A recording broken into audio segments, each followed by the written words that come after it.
नयन का नयन से नमन हो रहा है, नयन का नयन से नमन हो रहा है, लो उषा का आगमन हो रहा है। परत दर परत चांदनी कट रही है, परत दर परत चांदनी कट रही है, तभी तो निशा का गमन हो रहा है, तभी तो निशा का गमन हो रहा है। प्यारे बच्चों, मैं डॉक्टर चारुशीला सिंह हिंदी की कक्षा में आप सभी का स्वागत करती हूँ। बच्चों, अभी आपने कुछ पंक्तियाँ मेरे मुख से सुनी, आपने एक अंदाज़ा लगाया होगा कि आज हमें प्रातःकालीन वर्णन वाले भावभूमि पे शायद विचरण करना है। तो आपका अंदाज़ा बिल्कुल सही है। आज हम प्रकृति के माध्यम से, आज हम प्रातःकालीन वर्णन के माध्यम से एक बहुत ही मधुरिम आह्लादकारी गीत पढ़ने वाले हैं। पिछली कक्षा में आपने मैथिली शरण गुप्त जी को पढ़ा, कैकेयी अनुताप पढ़ा था और एक गीत के माध्यम से आप उर्मिला के विरह से परिचित हुए थे। वो भावभूमि विरह की थी, वो अलग थी। लेकिन आज जो हमारे और आपके अध्ययन का क्रम है वो श्रृंगार की भावभूमि है, वो प्रकृति के सौंदर्य की भावभूमि है, वो प्रातःकालीन वर्णन की भावभूमि है। तो आइए बच्चों, अध्ययन को गति देते हैं और चलते हैं, अध्ययन को आगे बढ़ाते हुए उस गीत की तरफ, उन पंक्तियों की तरफ चलते हैं जो आज हमें और आपको आह्लादित करने वाली हैं, हमारे और आपके हृदय में घुलने वाली हैं, तरंगायित होने वाली हैं। वो पंक्तियाँ श्रृंगार की हैं। क्या है इन पंक्तियों में विशेष, क्या जयशंकर प्रसाद जी हमें और आपको इस गीत के माध्यम से देना चाहते हैं, ये अध्ययन के क्रम में हम जानेंगे। सबसे पहले आइए प्राप्त करते हैं पाठ का एक संक्षिप्त परिचय। ध्यान दें बच्चों, पाठ का एक संक्षिप्त परिचय आपके समक्ष। शीर्षक जो है वो गीत है, शीर्षक ही देखिए गीत है और इसकी गीतात्मकता से हम अभी परिचित होंगे। रचयिता जयशंकर प्रसाद। पहले भी मैं बता चुकी हूँ, बार बार कहती हूँ ताकि आप विस्मृत ना करें कि जो ये काव्य होता है वो स्वतः प्रसूत होता है, इसकी सर्जना की जाती है, इसलिए सर्जक या रचयिता शब्द का प्रयोग करते हैं। भाषा जो है इस गीत की वो है शुद्ध संस्कृत निष्ठ खड़ी बोली। शैली गीत शैली का सुंदर प्रयोग है। ये कितना सुंदर है, कितना मधुर है, ये बस हम थोड़ी देर में जानेंगे। अलंकार मानवीकरण। बच्चों, वस्तुतः तो जो गीत हम पढ़ने वाले हैं प्रातःकालीन वर्णन है, लेकिन इसमें मानवीकरण अलंकार है। प्रकृति को एक मानव बनाकर प्रस्तुत किया गया है। गुण माधुर्य। और जो ये गीत है वो लहर नामक कविता संग्रह से लिया गया है। ये पाठ जो आज हमें पढ़ना है उसकी एक संक्षिप्त चर्चा, एक परिचय। आइए विस्तृत अध्ययन को गति देने से पूर्व चलते हैं कवि परिचय की ओर और जानते हैं कि क्या दिया साहित्य को जयशंकर प्रसाद जी ने। बहुआयामी था उनका व्यक्तित्व, उनका कृतित्व। उससे परिचित होते हैं, अपने मन के बहुत सारे प्रश्नों के शमन की ओर चलते हैं, हल ढूंढते हैं। कवि परिचय में चल के ये जानते हैं कि कवि ने क्या क्या किया और क्या क्या लिखा, साहित्य की कितनी और कैसी सेवा की। आइए बच्चों देखें कवि परिचय। जन्म सन 1889 ईस्वी, जन्म स्थान काशी, पिता देवी प्रसाद, शिक्षा बनारस के क्वींस कॉलेज से 8वीं तक की। लेखन विधा, यहाँ विशेष ध्यान दें बच्चों कि आप देखें यहाँ विविध विधाएं आपको दिख रही हैं। आपने बहुत सारी विधाओं में काम किया है, वो क्या है? काव्य, कहानी, उपन्यास, नाटक तथा निबंध। भाषा जो है वो शुद्ध है, परिष्कृत है, यानी दोषों से मुक्त है, संस्कृत निष्ठ खड़ी बोली है। शैली जो है देखें बच्चों, विविध शैलियों का प्रयोग किया है। आपने विषय के अनुरूप विविध शैलियों को लिया है। वो क्या क्या है? विचारात्मक, अनुसंधानात्मक, इतिवृत्तात्मक, भावात्मक एवं चित्रात्मक। आइए बच्चों परिचय को थोड़ा और आगे ले चलते हैं और चलते हैं उस परिचय की ओर जो कर्म का क्षेत्र है, जो रचना का क्षेत्र है, जो लेखन का क्षेत्र है, जो आपकी उपलब्धि का क्षेत्र है, जिसकी वजह से आज हम और आप पढ़ रहे हैं और जाने कब तक आप पढ़े जाएंगे। ये क्षेत्र वही है। आइए देखते हैं रचनाओं में कि आपने क्या क्या लिखा। काव्य के अंतर्गत बच्चों देखें, आंसू, कामायनी, चित्राधार, लहर और झरना। आज जो गीत हम पढ़ रहे हैं वो लहर से लिया गया है। कहानी में देखें, आंधी, इंद्रजाल, छाया, प्रतिध्वनि आदि। आपने उपन्यास भी लिखे। देखिए एक विविधता दिख रही है। उपन्यास तितली, कंकाल व इरावती, ये मानते हैं कि जो इरावती है वो अपूर्ण रह गया था। नाटक में देखें सज्जन, कल्याणी परिणय, चंद्रगुप्त, स्कंदगुप्त, अजात शत्रु, प्रायश्चित, जन्मेजय का नागयज्ञ, विशाख, ध्रुव स्वामिनी आदि। आपके नाटकों का बहुत मंचन हुआ है, अधिकतर ऐतिहासिक हैं और शायद आपने भी कभी सुना हो, देखा हो, जाना हो अब तक में। लेकिन अब आप इसको व्यवस्थित क्रम में जब आपका परिचय आप पढ़ रहे हैं तो आगे जब भी आपको अवसर मिले इन पुस्तकों को, इन रचनाओं को, इन नाटकों को, इन कहानियों को, जो भी हैं, जहां आपका मन मिलता हो आप उसे पढ़ने का प्रयास अवश्य करें। निबंध में देखें काव्य कला तथा अन्य निबंध। मृत्यु सन 1937 ईस्वी। आइए साहित्य में क्या स्थान है आपका, उसकी तरफ चलते हैं। जयशंकर प्रसाद जी बहुआयामी थे। आपने अभी रचना धर्मिता को देखा, रचना के क्रम में आपने देखा कि आपने बहुत कुछ लिखा, बहुत प्रकार का लिखा है। तो जो साहित्य में स्थान है वो निर्धारित होता है अपने कर्म से, अपनी रचना धर्मिता से, अपने योगदान से। तो वो कैसा है आइए जानते हैं। प्रसाद जी का व्यक्तित्व जो है वो बहुमुखी प्रतिभा का था, जो मैंने अभी बताया कि बहुआयामी था। एक प्रसंग है जो कहा जाता है कि प्रसाद जी जब छोटे थे, जब बाल्य संस्कार होते हैं बच्चों के, आप जानते हैं हमारे यहाँ बहुत सारे संस्कार होते हैं, जन्म लेते ही संस्कारों की प्रक्रिया और फिर वो मरते समय तक हमारे यहाँ संस्कारों का ऐसा है। तो कुछ संस्कार जो बाल्य जीवन के, तो ये कहा जाता है, ऐसा मैंने कहीं पढ़ा है कि जयशंकर प्रसाद जी उन बाल्य संस्कारों में बहुत सारी रंगीन चीज़ों में, जो अबोध बच्चा है जिसे कुछ पता नहीं है, वो हाथ में एक कलम, एक पेन उठाते हैं, जिससे लोगों ने अनुमान लगाया कि शायद भविष्य में आप यहीं कुछ करने वाले हैं, आप कवि होंगे, आप लेखक होंगे, आप सर्जक होंगे। ये अनुमान लगाया गया बाल्य जीवन में और उसे यहाँ सिद्ध होता हुआ हम और आप पा रहे हैं। आइए आगे चलते हैं। प्रसाद जी एक कुशल नाटककार, उत्कृष्ट कथाकार, प्रखर निबंधकार और श्रेष्ठ कवि थे, जिसका प्रमाण आपकी रचनाएं हैं। कामायनी जैसे विश्व स्तरीय महाकाव्य की रचना करके प्रसाद जी ने हिंदी साहित्य को अमर कर दिया। आपकी अक्षय कीर्ति का जो आधार है वो वस्तुतः कामायनी है। तो ये जो कामायनी है वो एक ऐसी रचना है, एक ऐसी सर्जना है जो चमत्कृत करती है, आह्लादित करती है, जो आपको आगे अध्ययन के क्रम में कुछ अंश कामायनी से पढ़ना भी है। आइए आगे देखते हैं और क्या है। आपको नाटकों के उत्कृष्ट लेखन के कारण प्रसाद युग का निर्माणकर्ता कहा जाता है। बच्चों देखिए, अगर किसी युग का नाम आपके नाम पे पड़ जाता है, किसी व्यक्ति के नाम पे पड़ जाता है, तो सबसे पहले ये समझ में आता है कि उसका योगदान कितना था, कितना व्यापक और बृहत रहा होगा कि आपको प्रसाद युग का निर्माण कर्ता कह दिया गया। ये आपके योगदान के कारण है। आपने गद्य एवं पद्य दोनों ही विधाओं में रचना करके हिंदी साहित्य को सशक्त तथा प्रभावशाली पथ प्रदान किया।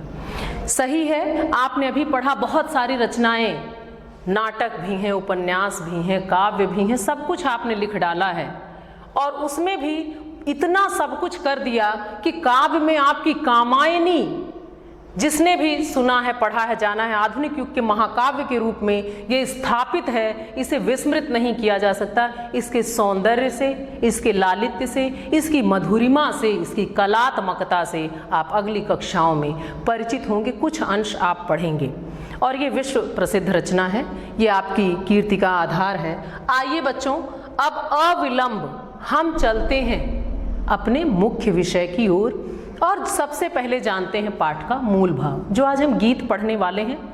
वस्तुतः तो बच्चों ये एक गीत है जिसमें प्रभात का वर्णन है, प्रकृति का वर्णन है, लेकिन प्रकारांतर से हम जागरण का गीत जान रहे हैं। हम इसको जागरण के गीत के रूप में देखते हैं, क्योंकि आपको बता दूं कि जो प्रसाद जी का समय था, आप जानते हैं कि सिर्फ सर्जना बस लिखने के लिए नहीं लिखा जाता है, कुछ युग की मांग होती है, उसको देखते हुए लिखा जाता है। और जो छायावादी 4 स्तंभ हैं, जो 4 खंभे हैं छायावाद के, उनमें से एक हैं जयशंकर प्रसाद जी, आप सभी जानते हैं, लेकिन पुनः बता रही हूँ।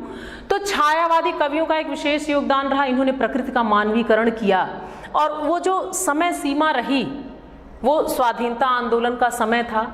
तो तो जन जागरण बहुत आवश्यक था।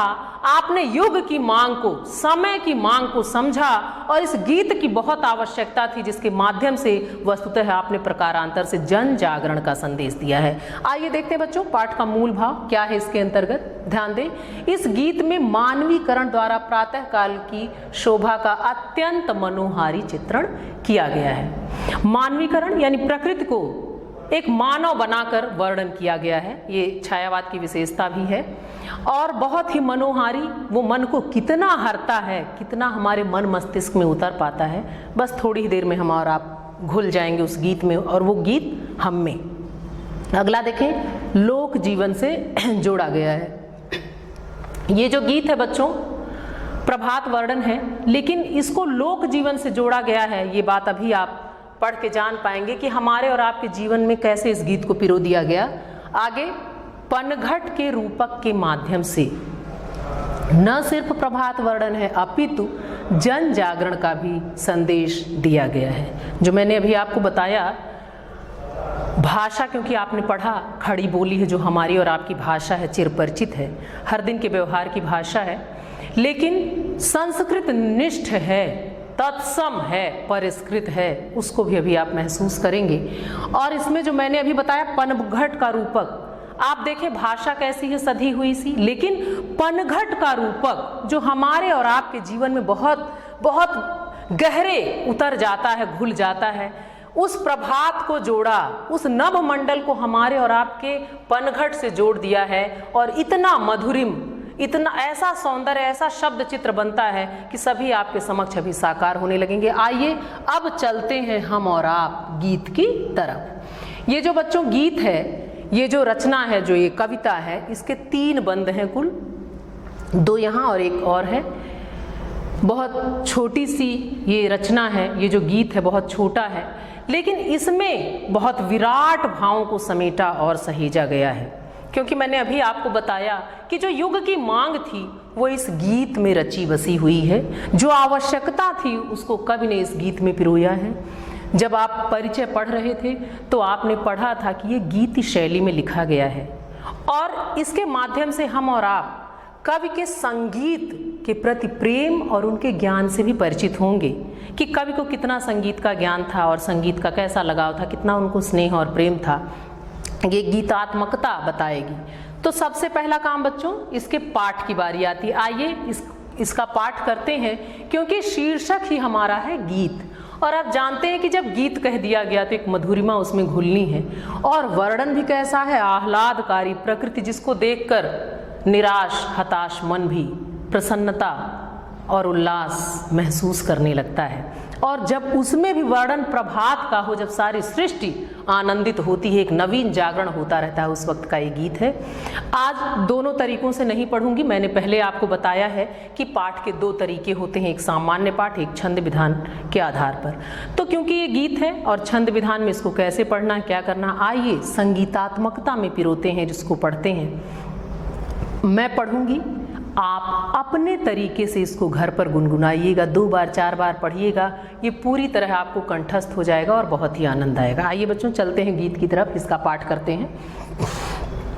बीती विभावरी जागरी, ये गीत है बच्चों, तो इसको हम गीत में ही पढ़ते हैं और आप अपने तरीके से पढ़िएगा। आप इस आनंद को महसूस करें, क्योंकि कहा जाता है कि जो साहित्य से मिलने वाला आनंद है वो ब्रह्मानंद सहोदर है, और जो रसमयता है वो कैसी है वो आप महसूस करें। बीती विभावरी जागरी, अंबर पनघट में डुबो रही, अंबर पनघट में डुबो रही, तारा घट उषा नागरी, बीती विभावरी जागरी। अगला बंद देखें।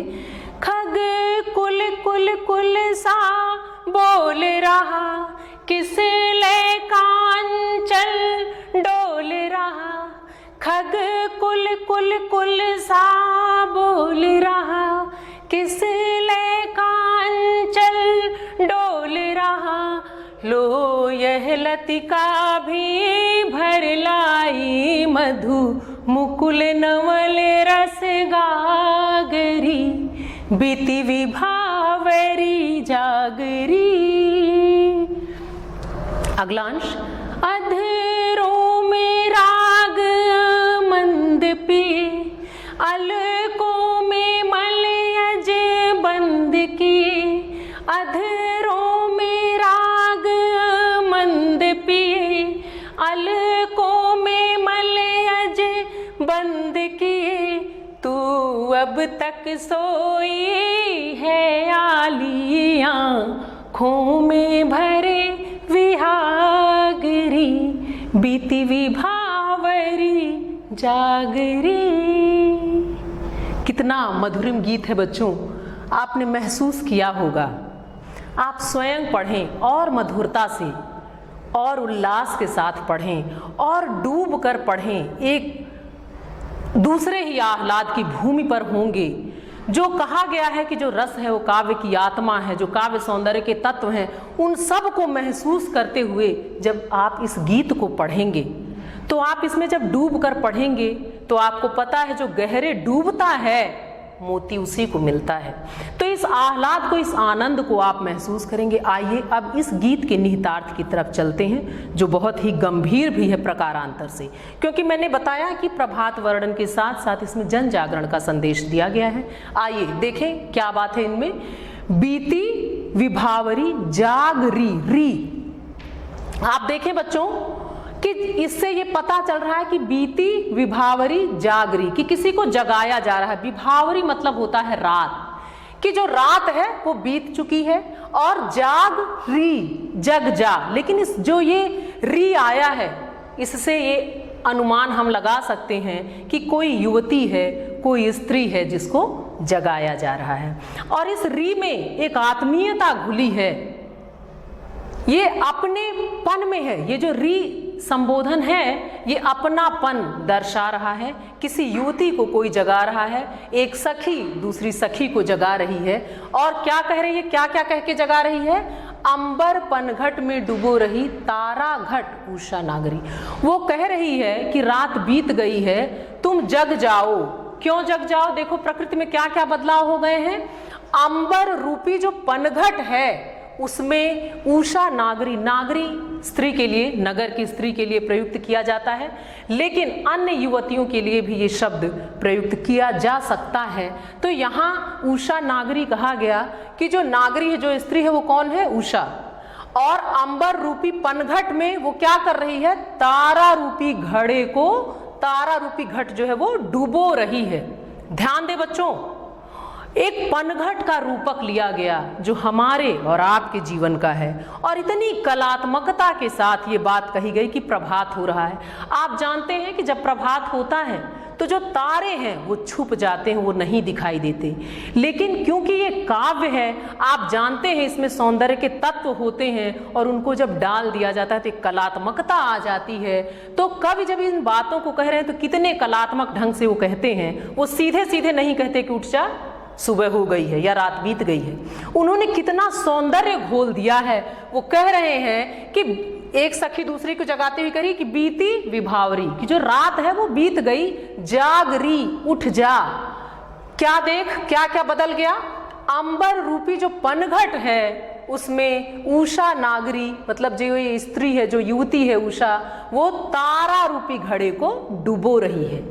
वस्तुतः तो बच्चों जब पानी भरने जाया जाता है, जो प्रातःकालीन जो पनघट पे स्त्रियां जाती हैं पानी भरने, तो ये जो क्रम होता है कि घड़ा डुबोते हैं और फिर उसको बाहर निकालते हैं, तब वो भर के बाहर आता है। लेकिन आप यहाँ देखें कवि ने यहीं रोका, सिर्फ इतना ही कहा कि ये जो उषा नागरी है ये तारा रूपी जो घड़े को लेकर क्या कर रही है? अंबर रूपी पनघट में डुबो रही है। अद्भुत रूपक है यहाँ।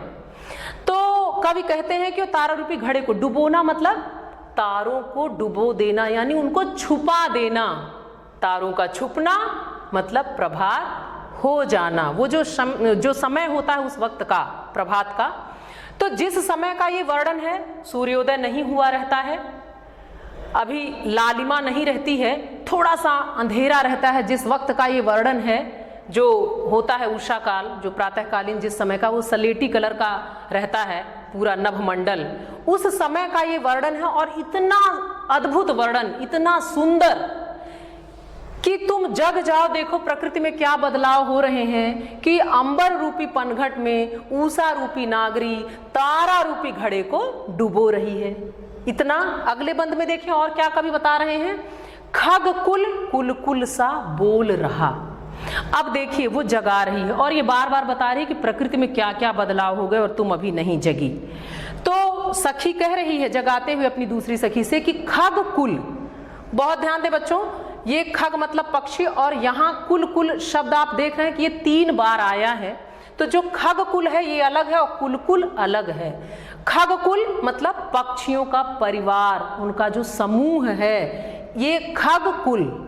ये जो पहला कुल आ रहा है इसका मतलब है कि पक्षियों का जो समूह है, जो उनका परिवार है, उसके लिए ये कुल शब्द प्रयुक्त हुआ है। आगे जो कुल आया है ये पक्षियों के कलरव के लिए, कि जो पक्षी है खग कुल कुल कुल सा बोल रहा, कि पक्षियों का समूह जो है वो कलरव कर रहा है, वो बोल रहा है। किसलय का अंचल डोल रहा, और जो किसलय यानी पत्ते हैं, नवीन पत्ते जो कोपल हैं वो हिल रहे हैं। तो पत्ते कैसे हिल रहे हैं, कभी कहते हैं किसलय का अंचल डोल रहा। ध्यान दीजिए बच्चों, अब किसलय का कोपल का तो कोई आंचल नहीं होता, लेकिन जैसा कि आपको बताया गया कि यहाँ अलंकार जो है वो मानवीकरण है। तो जब हम मानवीकरण करते हैं तो क्या करते हैं, प्रकृति को भी एक स्त्री एक मानव बनाकर उसके बारे में बताते हैं। तो कवि यहाँ यही कर रहे हैं, वो कह रहे हैं कि किसलय यानी जो पत्ता है, जब पत्ते हवा से हिल रहे हैं तो कवि की कल्पना ये कहती है कि किसलय का अंचल डोल रहा, पत्तों का हिलना, हवा का बहना, हवा बह रहे हैं तभी तो पत्ते हिल रहे हैं। तो ऐसा लग रहा है कि जो किसलय है उसका आंचल, उन नवीन कोपलों का जो आंचल है वो हिल रहा है। लो यह लतिका भी भर लाई मधु मुकुल नवल रस गागरी। ध्यान दे बच्चों, और फिर वो सखी उसको जगाते हुए कह रही है कि तुम नहीं देख रहे हो प्रकृति में कितना बदलाव आ गया, अभी तक सोई हो, देखो यह लतिका भी भर लाई, कि जो लता अभी कल तक तुम्हें दूसरे रूप में दिखी थी, आज जब प्रभात हो गया, एक नया दिन आ गया, तो वो कहती है कि लो यह लतिका भी भर लाई मधु मुकुल नवल रस गागरी। वो मधु से भरी हुई जो मुकुल, जो कली है, वो शहद जैसे मीठे। यहाँ देखिए कई अर्थ हैं बच्चों इसमें, ध्यान दीजिए कि वो जगाते हुए कहती है कि ये जो लता है वो आज के इस नए दिन में क्या करके लाई है कि वो नवीन, नवल मतलब नवीन, रस से भरी गागरी भर लाई है। किससे, वो जो मुकुल है किसका, मधु से। और वो गागरी क्या हो सकती है बच्चों, जब प्रकृति में भी बदलाव हो रहा है, उस लतिका में जो एक कली है, मुकुल मतलब अधखिला फूल होता है, कली होती है, तो सखी यही कह के जगाना चाह रही। उसका कहने का मतलब ये है कि प्रकृति में पक्षियों की चहचहाहट है, हवा बह रही है, लता जो है वो भी विकसित हो रही है, उसका जो कली जो है वो भी थोड़ी विकसित होकर अपने अंदर परागों को, सुगंध को, सौंदर्य को भर चुकी है, और अभी तक तू सोई हुई है। तो वो कह रही है कि लो यह लतिका भी भर लाई मधु मुकुल नवल रस गागरी, कि ये शहद जैसे मीठे रस से भरी हुई गागरी को, नई गागरी को भर लाई है। कौन, ये जो मुकुल है, ये जो कलिका है, और तुम अभी तक सो रही हो। आगे चलते हैं बच्चों, आगे देखते हैं क्या कहती है। अधरों में राग अमंद पिए, अलकों में मलयज बंद किए, तू अब तक सोई है आली आंखों में भरे विहागरी। अब यहाँ थोड़ी सी खींच भी है इन पंक्तियों में, वो जगह जगह के थक गई है। अब वो क्या कहती है, अधरों में राग अमंद पिए। वो कहती है कि तुम अधर, यहाँ ध्यान दीजिए, अधर मतलब होता है, अब हम होठ नहीं कह सकते, यहाँ वस्तुतः तो बात होठों की ही हो रही है, लेकिन बच्चों जो ये हमारे होठ होते हैं, ये जो नीचे वाला होता है इसको अधर कहते हैं और ऊपर वाले को होष्ठ कहा जाता है। ये अंतर आप जान लें। कृष्ण जी के वर्णन में भी आपने पढ़ा था, अधर सुधारस मुरली राजत, तो अधर ये नीचे वाले हिस्से को कहते हैं। तो यहाँ वो सखी अपनी सखी से कह रही है, अधरों में राग अमंद पिए। अमंद मतलब जो कभी न मंद हो, कभी धुंधली ना हो, कभी मंद ना हो, फीकी ना पड़े, ऐसा राग। तो कहती है तुम अपने अधरों में अमंद राग पिए हुए, यानी छुपाए हुए, अंदर रखे हुए पड़ी हुई हो, अलकों में मलयज बंद किए, और अपने बालों में, अलक मतलब होता है बाल, और अपने बालों में मलयज यानी सुगंध, मलयज यानी सुगंध। लेकिन वो कहाँ से आया बालों में, जब हवा बहती है बच्चों, आप जानते हैं पवन में भी कोई सुगंध अपने आप में नहीं होती, जब वो हवा बहती, जब वो पवन बहता है तो क्या होता है कि अगर वो उपवन से होकर गुजरा, वो जिन जिन जगहों से, तो प्रकृति में उस हवा के माध्यम से जो पराग पुष्पों के उड़ते हैं, जो उनकी सुगंध है, फिर वो मलयज, वो सुगंधित हवा बन जाती है और हर तरफ वो प्रवाहित होने लगती है, हर तरफ उसका प्रसार हो जाता है, वो फैलती हमें और आपको आनंदित करती है। यहाँ सखी यही कह रही कि तुमने अपने अधरों में कभी न फीका पड़ने वाला राग पिया हुआ है कि अब तुम्हें जगना चाहिए ताकि वो बाहर आए, और तुमने अपने अलकों में यानी बालों में मलयज यानी सुगंधित हवा को भी बंद कर लिया, सुगंध से भरा हुआ। तुम उठो, तू अब तक सोई है आली। अब वो थोड़ी नाराज हो रही कि तुम अब तक सोई हो जबकि सारी प्रकृति जग चुकी है, तो तुम्हें सोना नहीं चाहिए। आंखों में भरे विहागरी, विहाग होता है रात्रि के समय गाया जाने वाला एक राग होता है बच्चों, लेकिन यहाँ विहाग का अर्थ नशे से है, यहाँ विहाग का अर्थ खुमारी से है। जो वो सखी कह रही है, आंखों में भरे विहागरी, कि तुम अपने आंखों में आलस से और नशा और खुमारी भरकर अब तक सोई हो जबकि सारी प्रकृति जग गई है। तो मैंने आपको पहले, और यहाँ भी री, यहाँ तू। अब आप देखिए बच्चों कि ये भाषा संस्कृत निष्ठ है, खड़ी बोली है, लेकिन यहाँ कई ऐसे शब्द जैसे तू आ गया, री आ गई है। तू कहने का मतलब, वैसे तो हम लोग किसी को तू नहीं कहते हैं, आप कहते हैं, तुम कहते हैं, लेकिन तू में भी एक निजीपन, एक अपनापन, एक संबंध की प्रगाढ़ता जो है वो स्वयं सामने आ रही है, क्योंकि कुछ संबंध हमारे इतने प्रगाढ़ होते हैं कि वहाँ हम तू भी संबोधन के लिए ले लेते हैं। तो यहाँ ये सखियों का जो संबंध है उसके माध्यम से कवि ने, सामने से तो ये हमें प्रकृति वर्णन दिख रहा है, लेकिन कहीं न कहीं कवि ने जन जागरण का संदेश दिया है जो युग की मांग थी। आगे आइए चलते हैं इन पंक्तियों के काव्य सौंदर्य की तरफ, ये आवश्यक पड़ाव। देखिए, प्रस्तुत गीत जागरण गीत की कोटि में आता है, जो मैंने पहले भी बताया। यह गीत प्रसाद जी के संगीत ज्ञान का परिचायक है। भाषा वही शुद्ध संस्कृत निष्ठ खड़ी बोली, शैली गीति, अलंकार सांग रूपक, कुल कुल में पुनरुक्त प्रकाश, अनुप्रास, मानवीकरण, उपमा एवं श्लेष। बच्चों, लेकिन जब मैंने ये पढ़ाया कुल कुल, तो एक तो कुल समूह का वाचक था और दूसरा कुल कुल आवाज का। तो एक और अलंकार यहाँ पाया जाता है जिसका नाम है यमक अलंकार, क्योंकि जब एक ही शब्द दो बार आता है और उनके अर्थों में पूर्ण भिन्नता पाई जाए तो वहाँ यमक अलंकार होता है। तो एक जो कुल था वो समूहवाचक है, दूसरा जो कुल आया है वो कलरव, वो आवाज के लिए प्रयुक्त हुआ है। आगे आइए, रस जो है श्रृंगार, शब्द शक्ति, लक्षणा एवं व्यंजना, गुण, माधुर्य। आइए और आगे चलते हैं। कठिन शब्दार्थ, कुछ कठिन शब्द आए जिनके अर्थ मैं तुरंत आपको बताती रही, लेकिन पुनः एक बार आपके समक्ष। विभावरी रात्रि, नागरी मतलब चतुर, किसलय नवीन पत्ता कोपल, लतिका बेल, अलकों बालों, आली मतलब सखी। आइए अब अपने अभीष्ट की तरफ चलते हैं। आप जानते हैं कि बिना मूल्यांकन के हमारा कोई भी पड़ाव, कोई भी अध्याय, कोई भी पाठ पूर्ण नहीं होता। इसके अंतर्गत जो आपका पूरा आज का अंश है वो है, और पद्यांश पर आधारित प्रश्नों के उत्तर आपको लिखने हैं। तो इस पूरे अंश को आप पढ़ें और उसके आधार पर इन प्रश्नों के उत्तर दें, क्योंकि मूल्यांकन के ही माध्यम से हम जान पाते हैं कि हम और आप अपने लक्ष्य में कहाँ तक सफल हुए हैं। उपर्युक्त पद्यांश के शीर्षक व कवि का नाम लिखिए। रेखांकित जो अंश हैं, जो पद्यांश है, उसके भी शीर्षक और कवि का नाम। पंक्तियों में किस समय का सुंदर वर्णन है, अलकों में क्या बंद है, सब आप जान गए हैं। गगन रूपी पनघट में कौन अपने नक्षत्र रूपी घड़ी को डुबो रहा है। आपके लिए सब बहुत आसान है, आप सब कर लेंगे। संप्राप्ति, हमने और आपने आज क्या पाया? हमने आज प्रकृति के वर्णन के माध्यम से जन जागरण का एक संदेश पाया, और हम जयशंकर प्रसाद जी की इस कलात्मकता से, संगीत के प्रेम से और संगीत के प्रति ज्ञान से परिचित हुए। अगली कक्षा में पुनः एक नवीन चर्चा के साथ मिलेंगे। धन्यवाद।